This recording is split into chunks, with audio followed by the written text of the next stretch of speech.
Follow me to start. It's very simple. The words are on the screen. Be still and know that day and night. Be still and know that day and night. Be still and know that dark and light. Be still and know that dark and light are one holy circle. Are one holy circle. All right, pretty simple, right? Okay, let's put that all together.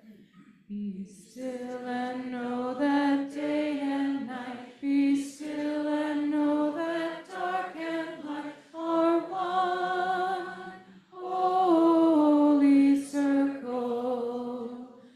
Be still and know that day and night. Be still and know that dark and light are one holy circle. Be still and know that day and night. Be still and know that dark and light are one holy circle. All right, you guys are seated in such nice thirds. So we're going to sing this in a round, and the first section will be this one over here, and then you guys will join in, and then this side will join in on the third verse, all right? You guys ready? Be still and know that day and night. Be still and know that day and night. Be still and know that day and night. Be still and know that dark and light circle. Be still and day and night. Be still and know that day and night. Be still and know that dark and holy circle. Wonderful. Wonderful job. Thank you, guys.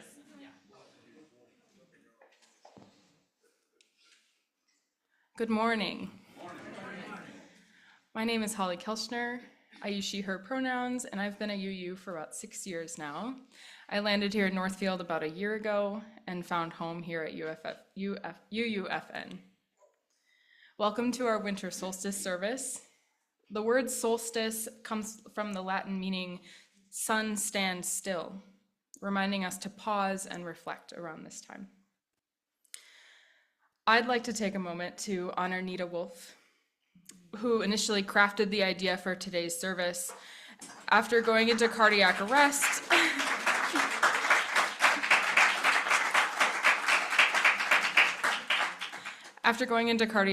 at the beginning of the month, we're so blessed to have her back here with us, that she is home recovering and has wonderful Larry by her side taking care of her as she recovers. We gather here today for many reasons: to find community, to seek truth, question and explore, find comfort, be inspired, to act for justice. Though each of us brings different beliefs, experiences, and backgrounds, this space is one where we find hope, connection, comfort, and love. If you're visiting today, we're delighted to have you with us. Please join us after the service for coffee and conversation. We'd love to get to know you better. Later in the service today, we'll take a moment to share the plate offering as a way to care for the wider world. Each month, we share the offering with an organization that embodies the Unitarian Universalist values in the world, and this month's recipient is the National Alliance on Mental Health, or NAMI. NAMI is the nation's largest grassroots organization dedicated to building better lives for millions of Americans affected by mental illness. These donations are one of the many tangible ways we offer support to those who are struggling. During the offering later, you may put cash or check in the basket or donate online at our website, uunorthfield.org. If you are paying your pledge by check, please note in the memo line either capital pledge or annual pledge. There will also be instructions on the screen during the offertory time. I also call your attention to the announcements in your order of service and weekly email. Join us this Tuesday, December 24th at 4:30 for our Christmas Eve service. The stars are brightly shining, led by Reverend Sarah Smalley. All ages and theologies are welcome. We will sing carols, light candles, and experience the wonder of hope being reborn again and again into the world. January's soup supper is called Hurry On In for Hot Dish. Mark Friday, January 10th at 6 p.m. at UUFN on your calendars. Enjoy conversation and good food. Bring a hot dish to share if you'd like. Salads, bread, and also desserts are appreciated. Remember, everyone does not need to bring something every time. All are welcome. Please RSVP to Gail. Where is Gail? Downstairs. All right. She's with the kids. Stating how many are coming and if you plan to bring a dish to share. Also, if you're able to help with setup on Thursday, January 9th in the morning, Gail would love your help. Next Sunday, December 29th at 10 a.m., Paul Kraus will be leading us in our annual Burning Bowl service. This is the final service of the year and is sure to be a memorable one. Again, welcome to the Unitarian Universalist Fellowship of Northfield. Oh, Taylor will lead us.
The words from this pagan ritual come from UU witch Reese Hevletka and are shared with exuberant permission.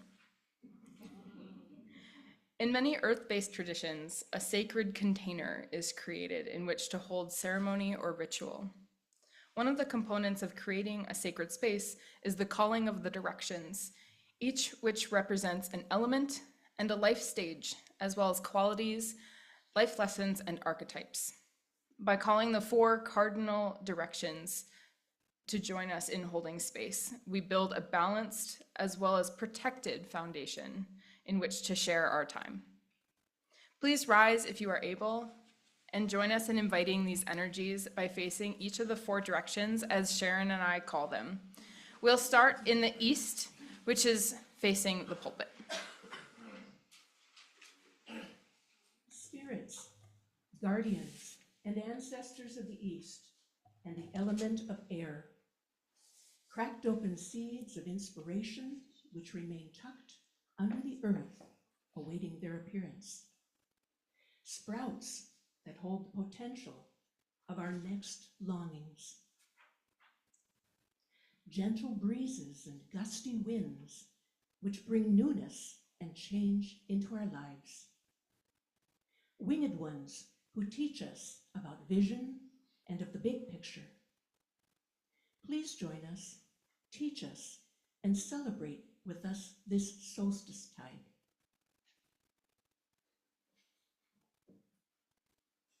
I'll turn to your right. Spirits, guardians, and ancestors of the South, an element of fire. The spark that guides our bodies to enact the will of our minds and hearts. the burning in our bellies that brings our passions forward to manifest into action, embers and flames which burn away that which no longer serves us, and light which illuminates and brings consciousness into our lives. Please join us, guide us, and frolic with us this solstice tide.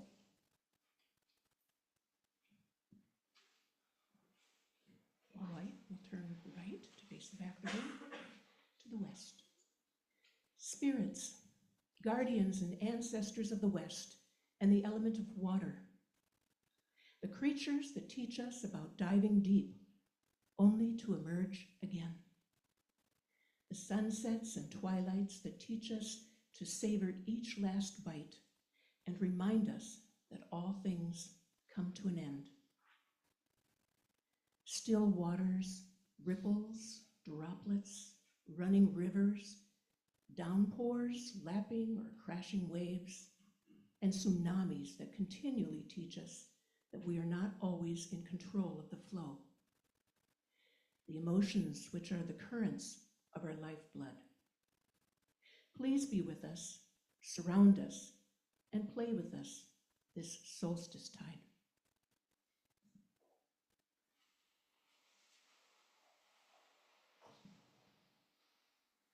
Spirits, guardians and ancestors of the north, an element of earth. The fertile soil mixed with the gone before ones, which gives rise to all new life, mixing past and future.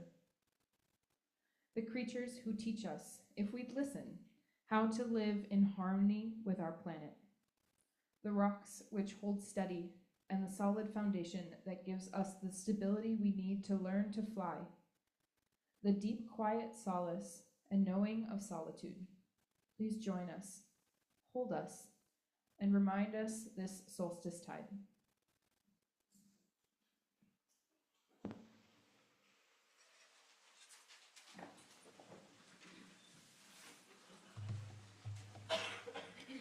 Spirits, guardians and ancestors of each of our centers, please be with us and help us bring our deepest, most authentic selves into this solstice tide and into our lives.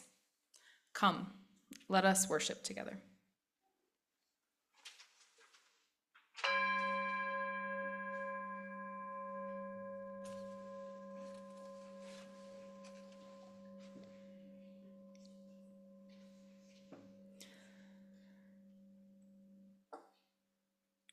The flaming chalice is the symbol of Unitarian Universalism.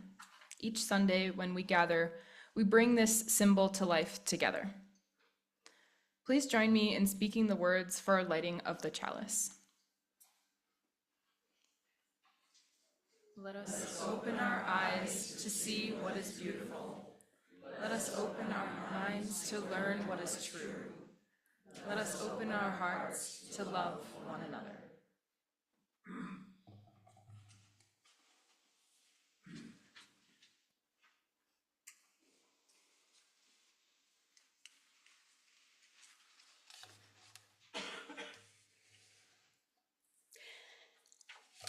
Our reading today is a poem entitled Winter's Sweet, Sweet Song by David Smith, also known as Dom the Bard.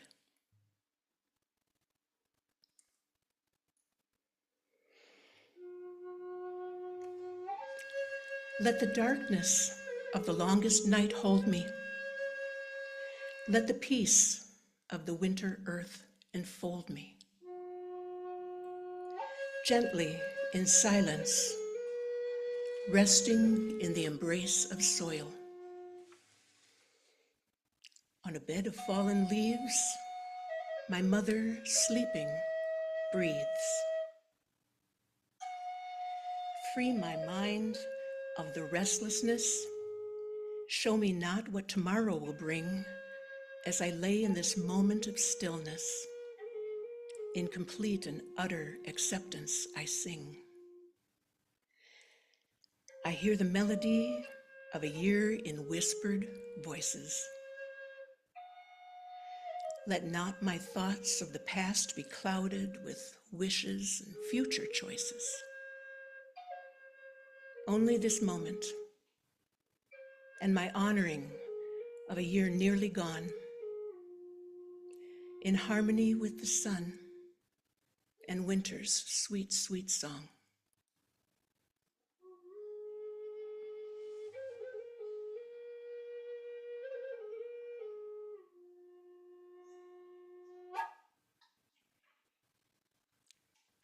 Thank you, Mary.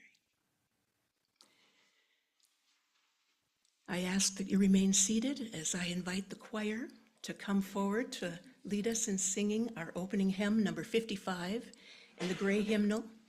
The words are also on the screens.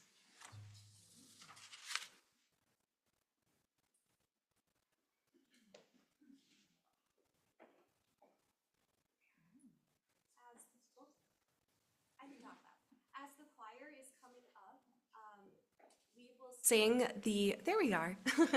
We will sing the melody and we will harmonize it on an oo, just the choir. So just listen, breathe, take it in, and then we will all join in on the first and second verses. Okay, so it's a total of 3 times, oos, then we'll all sing verse 1 and verse 2 together.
Now, as we move into our time of centering and connection, that we may hear the earth call, and that we may feel the deep power of being in all, giving, receiving, as love shows us how. Will you take a breath with me?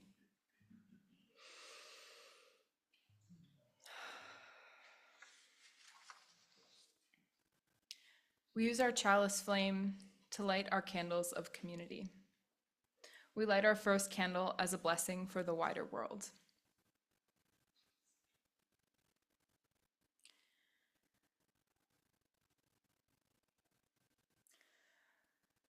We light a candle for the families and friends of those directly affected by the school shooting in our neighboring city of Madison, Wisconsin this past Monday, as well as the grief felt by our wider nation as we grapple with the effects of gun violence.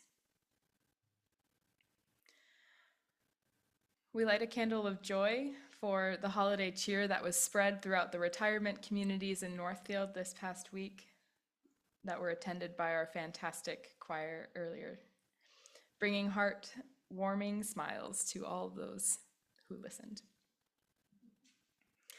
We light another candle for those in northern Mozambique affected by Cyclone Chido, where the death toll is rising every day. As a country that historically has not been affected by such intense tropical storms, many of the coastal communities did not understand the severity of the warnings that went out ahead of this storm. As someone who had the privilege of living in southern Mozambique, my heart goes out personally to this community. The joys and sorrows we carry in our hearts, but have not been spoken aloud, and we move into a time of shared sacred silence, an extended silence today, so that we might hear what love is trying to tell us.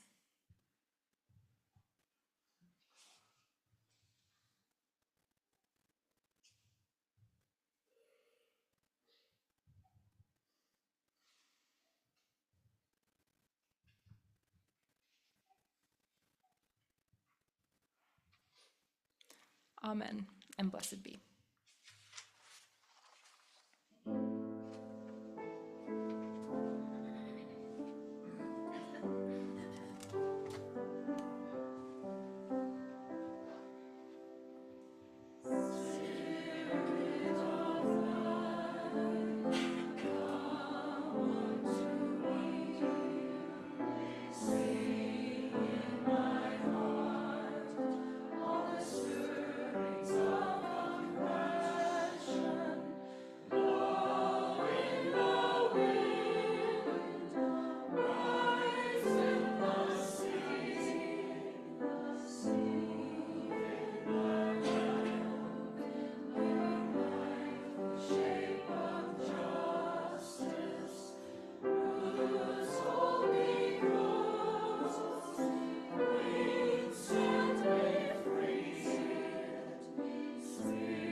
Good morning.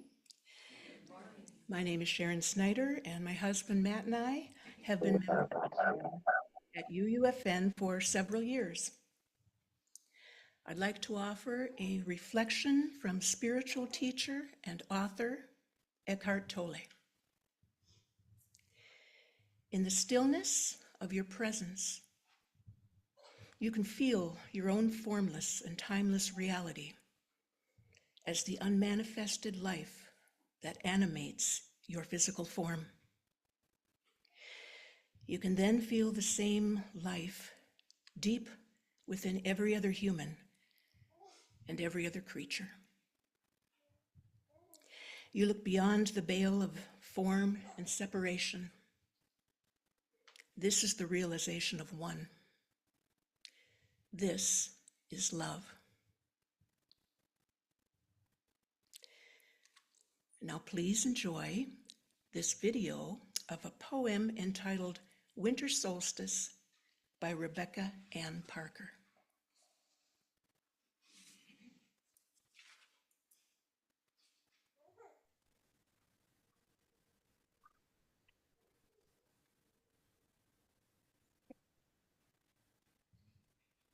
Can you hear it? Can you hear it? Can you hear it? Can you hear it?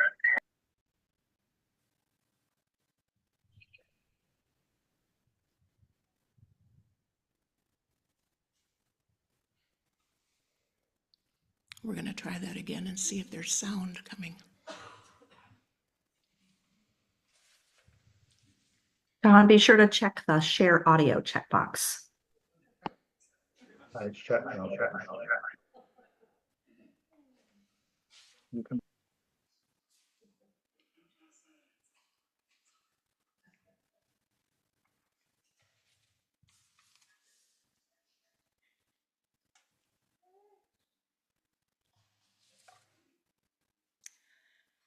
I have a copy of this poem, and I shall read it to you now. She was prepared.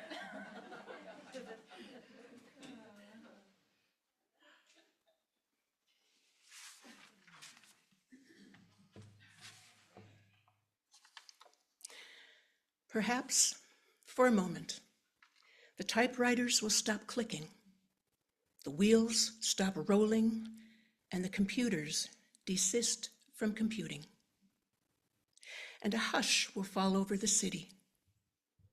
For an instant, in the stillness, the chiming of the celestial spheres will be heard as Earth hangs poised in the crystalline darkness and then gracefully tilts.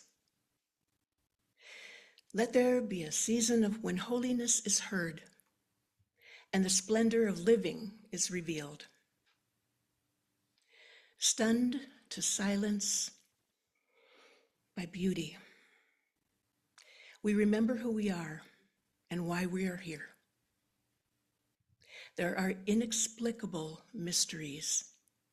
We are not alone.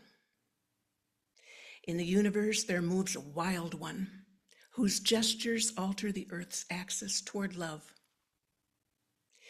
In the immense darkness, everything spins with joy. The cosmos enfolds us.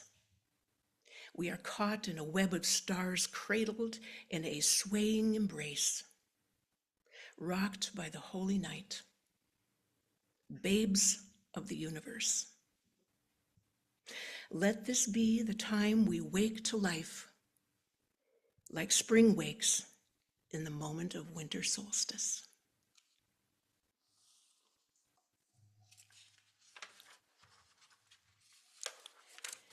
We have a special treat today.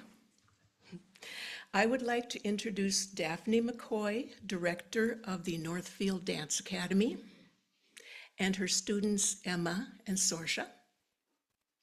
They will perform their dance interpretation of the song Into the West from the movie Lord of the Rings, choreographed by Daphne McCoy.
Thank you, ladies.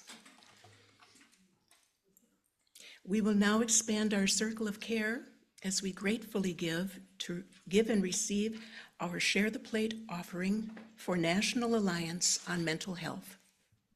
This is one way that we make our care for the world tangible.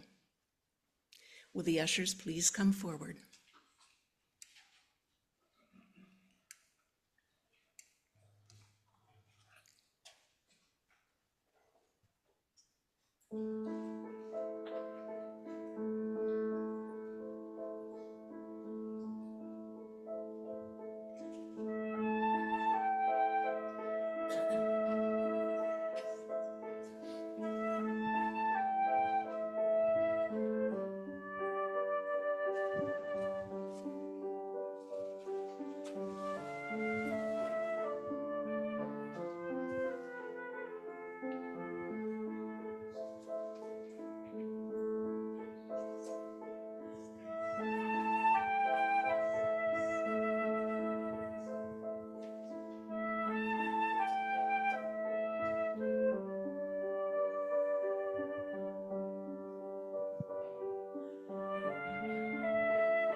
Thank you, Holly and Taylor.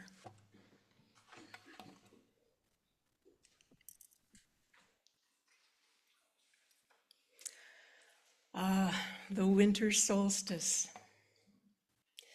The winter solstice reminds us that everything is created. Everything that is created must first be born, including the universe, the stars and sun, all life, and the divine within. I'd like to share with you today some selected texts from the author Sacro Soul and the creators of the Hidden Passage. December marks the shortest days of the year. The sun reaches its lowest point in its procession across the heavens. This marked the midpoint of winter. Having endured months of bleak conditions, being confined indoors, our northern ancestors felt the need to find ways to alleviate the feelings of boredom and despondency which the season could induce. Without the modern comforts that we enjoy today, winter took a much greater emotional toll and could even threaten the lives of those who were not fully prepared to face it. It is the need for solace in the dark night of the soul, which gave rise to the ancient midwinter religious festivities and their spiritual successor, Christmas. During the astronomical event on December 21st, known as midwinter solstice, the sun is at its lowest point in the sky and appears to stop moving for 3 days. The word solstice in Latin means sun stands still, as when something dies, the body ceases to move. This was a sign that the god had perished. After this period of 3 days, the sun appears to resume, changing direction in a northward procession. This was a sign that the god had been reborn. When conditions seemed to be their worst, the greatest miracle took place. The process of the sun's resurrection illuminated a great metaphysical truth, that darkness was the ultimate source of creation. That light is born out of the darkness, just as a child is conceived within the darkness of the womb, and in it is contained all possibilities. One of the most ancient midwinter festival traditions, which perhaps had the most influence in shaping Christmas, was that of the Romans' Saturnalia, celebrated on December 17. When the power of the sun had been extinguished, a particular ancient memory resurfaced. The memory of a golden age, a time when another king ruled the heavens and human beings lived in paradise on earth. His name was Saturn. During Saturnalia, class distinctions were temporarily dissolved. Slaves were waited on by their masters and were allowed to speak and act freely. Mock kings would be elected to preside over the celebrations, and this role reversal was a nostalgic reenactment of an idyllic era when all people were equal and free. Shops, schools, and government buildings were closed, and certain moral restrictions, such as gambling, were loosened. People celebrated by feasting and drinking and playing music, gambling, socializing. The idea was to make merry and invoke the golden era where everyone was happy, possibly in an effort to bring about its return. Holly and ivy were used as symbolic decoration. Remaining green year-round, they were symbols of the eternal nature of the Spirit, which renews the world. Evidence for an ancient midwinter festival in the British Isles and Nordic states can be found in the alignments of certain ancient mound sites. One of the most impressive of these is Newgrange in Ireland, the entrance of which is aligned so that the rays of the rising midwinter sun shine directly into the main chamber.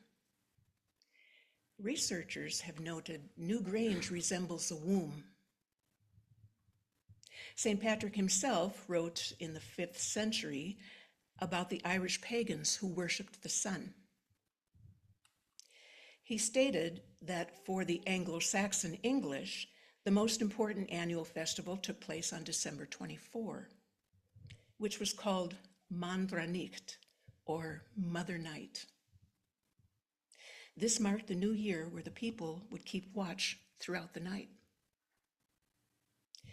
People from across Britain traveled to Stonehenge for the winter solstice and still gather there today, as well as other ancient sites across Britain.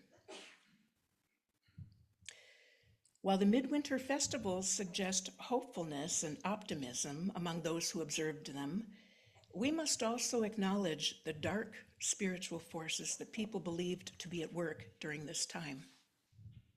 After all, it was the death of the sun, a temporary plunging into darkness. The original purpose of hanging mistletoe seems to have been to ward against evil spirits, preventing them from entering the home. It was common in Ireland and Scotland to keep mistletoe hanging until New Year's had ended, to keep the fairies away. In Germanic paganism, there's the concept of the wild hunt, connected to the midwinter festival of Yule. This was a host of supernatural beings in pursuit of humans, a sort of reckoning led by a god or goddess. In the case of its Germanic form, Woden, or Odin, as he is known in Scandinavia. They were believed to fly through the sky at night, often astride war horses. This hunting party was described as being comprised of Throgers, Valkyries, elves, or ghostly dogs. Folklorist Jacob Grimm believed that in the earliest conception, the wild hunt visited the land at some holy tide, bringing welfare and blessing, accepting gifts and offerings from the people, floating, unseen through the air, perceptibly in cloudy shapes, in the roar and the howl of the winds. He believed that Christianization reinvented it as, quote, a pack of horrid specters dashed with dark and devilish ingredients. In some parts of Christian Britain, they are thought to drag the souls of the damned to hell. The wild hunt was said to commence at the fall equinox and end at the spring equinox, reaching its peak during the winter solstice. The identification of the wild hunt as a winter phenomenon is obvious, as winter is associated with death, not only because of its effect on nature, but also because many more people die in the winter than any other season.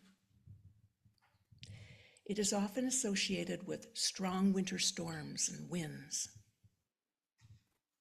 Perhaps both the negative and positive aspects of the wild hunt are part of its nature, a dualistic nature that could come in the form of punishment or reward, in a karmic dispensation of judgment, bringing resolution to all things and clearing the slate for the new year.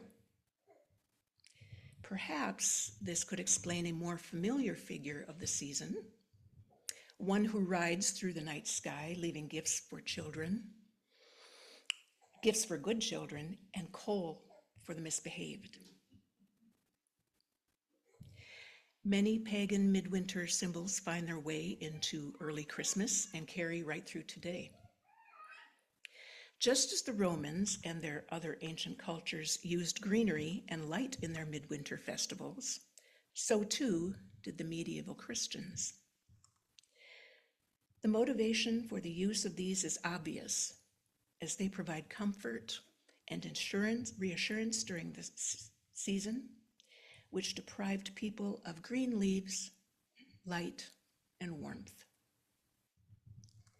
Holly and ivy were used especially, and it's said that there was an old belief that ivy represented the feminine and holly the male element. Their combination representing divine union, which begets new life and correlates to spring. The second pagan symbol brought into Christmas ceremonies was light. This was popular all over Europe, with candles commonly being lit on Christmas Eve, and this was known as Candlemas. The same could be said for the Christmas log, which was large enough so that it could burn throughout the entire festival. Its embers would then be used to start a new fire for the new year. And this went by many names, but is widely known today as the Yule log. Today, Christmas is the largest celebration held around the time of winter solstice, and it celebrates the birth of Jesus as the divine Son of God. He is portrayed as being born into the heart of darkness in the world, just as the sun rises from greatest darkness at the winter solstice. However, the celebration of the birth of a Son of God at the winter solstice predates Christianity by many thousands of years. It was celebrated by the ancient Egyptians, the Druids, the Inca of Peru, the Neolithic people of British Isles, the Slavs, Persians, and Romans. Ancient people showed how the rising winter solstice sun symbolizes creation, which not only takes place within the universe, but can also take place within us. Like the latent seed buried within the darkness of the earth, germinated by the rays of the returning sun, so too can each one realize their enormous spiritual potential. May it be so.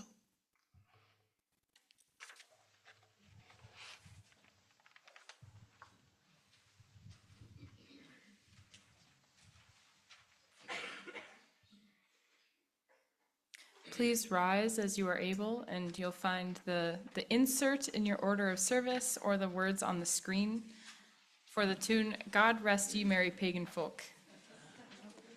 The tune is familiar. Sorry, go ahead. Go ahead.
May you find peace in the promise of the solstice night, that each day forward is blessed with more light, that the cycle of nature, unbroken and true, brings faith to your soul and well-being to you. Rejoice in the darkness, in the silence find rest, and may the days that follow be abundantly blessed.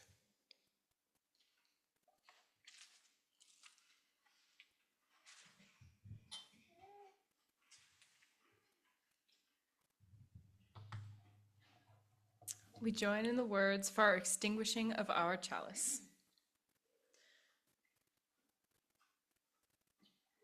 We extinguish this flame, but not the light of truth, the warmth of community, or the fire of commitment. These we carry in our hearts until we are together again. And now, please rise in body or spirit, and with your hands over your heart or holding the hand of those next to you, or whatever posture is most comfortable for you, we sing the words of blessing one to another.